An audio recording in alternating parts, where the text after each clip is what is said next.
Están hilvanando la lana. See how they do it?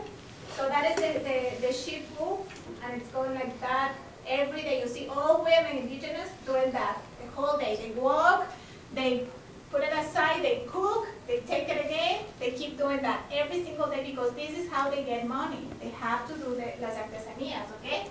Entonces, ¿sí las montañas atrás? So that it's cold in there. Okay. And last but not least, we have la Amazonía, en la selva, the wild part of Ecuador. We have grupos de gente que todavía vive sin luz, sin las cosas básicas. Not like the Amish. I understand the Amish here in Pennsylvania. They live and they have their communities and they are really close and they don't want a lot of technology and things like that. But that is to a certain degree. For them, for communities like, especially like these ones, there is no civilization whatsoever going into those communities at all. So there is big issues now because they're trying to dig oil in those, like part of those communities and trying to cut la selva, which is going to be really bad. But you can see here that all these trajes típicos, look at all this stuff here. They keep doing that by hand.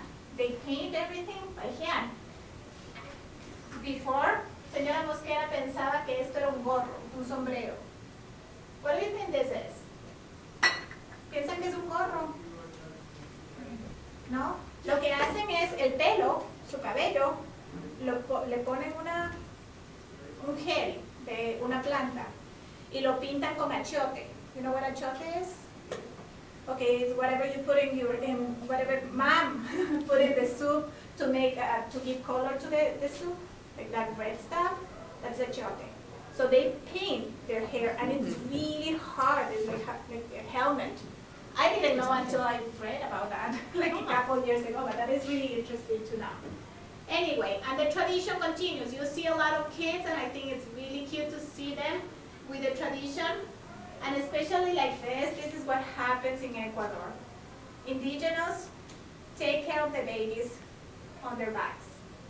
They work like that. They actually like do everything, like cooking, taking, sembrando plantas, cualquier cosa lo hacen con el bebé atrás.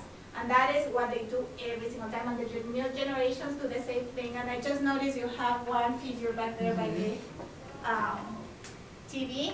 Él está cargando. Y es importante saber que estas tradiciones del Ecuador, de Sudamérica, de los indígenas, Estados Unidos las ha traído acá, porque ustedes ven como ahora hay esas cosas para enredarse y cargar a los bebés aquí. They are fancier than this, but we have that here in the United States. The idea, back from there. And another thing that I forgot to mention, if we go back for a little bit, you're going to see, let me show you here.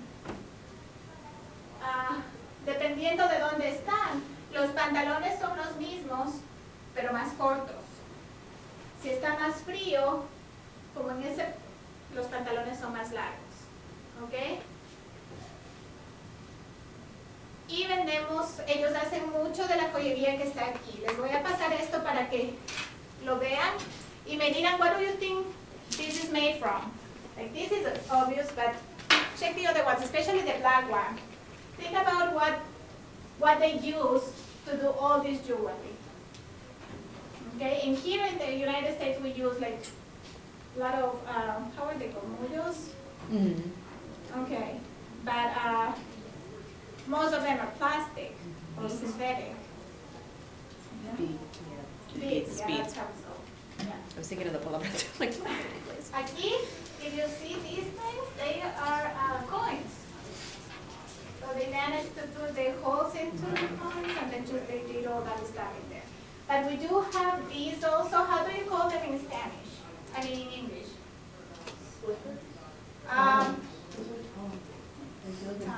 You're right. So what happened is a person from the United States went to Argentina. In Argentina, he saw a lot of people without shoes. A lot of poor people not wearing shoes, barefoot, like that. So he felt so bad, and he also needed a pair of shoes. He went to the flea market and got these, they are called in Spanish alpargatas. they got these alpargatas and he said, how much are they?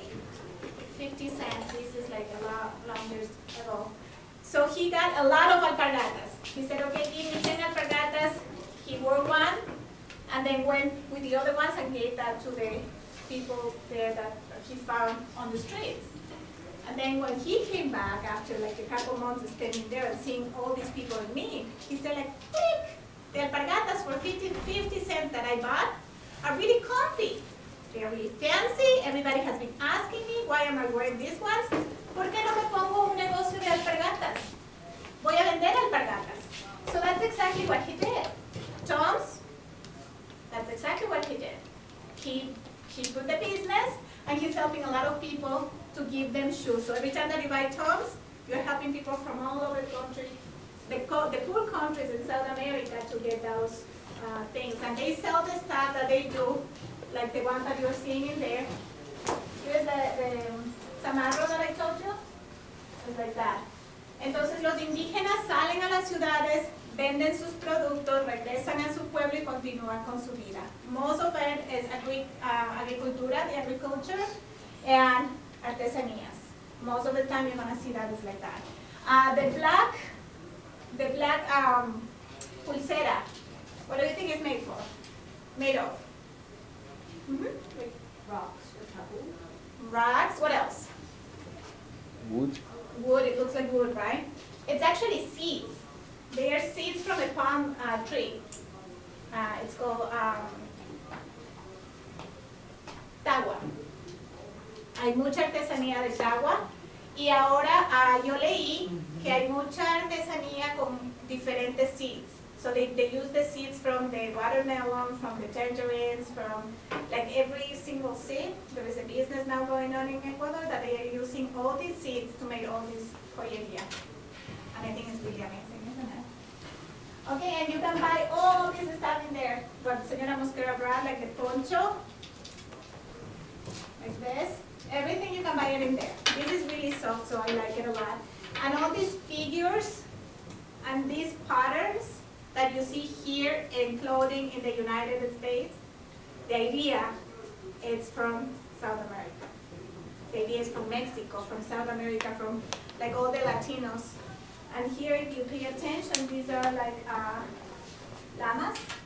So in my city, there is a lot of, like in the mountains, there is a lot of llamas in there.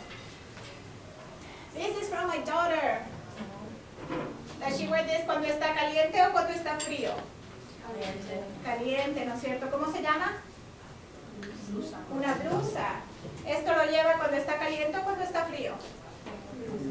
Frío, y se llama abrigo. ¿Cómo más se puede llamar? ¿Cómo se llama en el Ecuador? Si tiene cierre. Chompa, you got it. Muy bien. Okay. So, in here, cuando ustedes vean un certamen de belleza, Miss Universo, Miss Estados Unidos, Miss, todo tiene un significado, especialmente en el traje típico que ellos están llevando.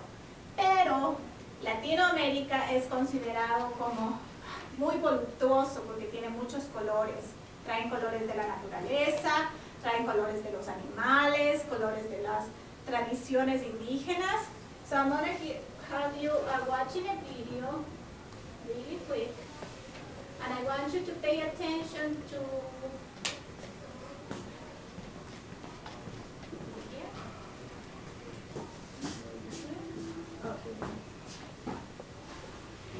I want you to pay attention to what they said. It's really quick, and I want you to pay attention to the details, okay?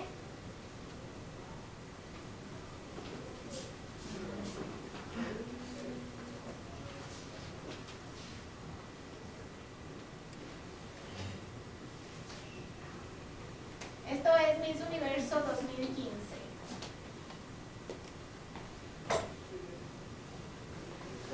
Concursantes de Miss Universo 2014-2015. Los aplausos más álgidos de la noche se los llevaron varias latinas, entre ellas Colombia, con poca pompa pero mucho color. Puerto Rico triunfó de blanco, mientras que Ecuador le imprimió sabor latino a su presentación. México le fue de maravilla a lo pavo real, aunque Nicaragua la sobrepasó en ostentación.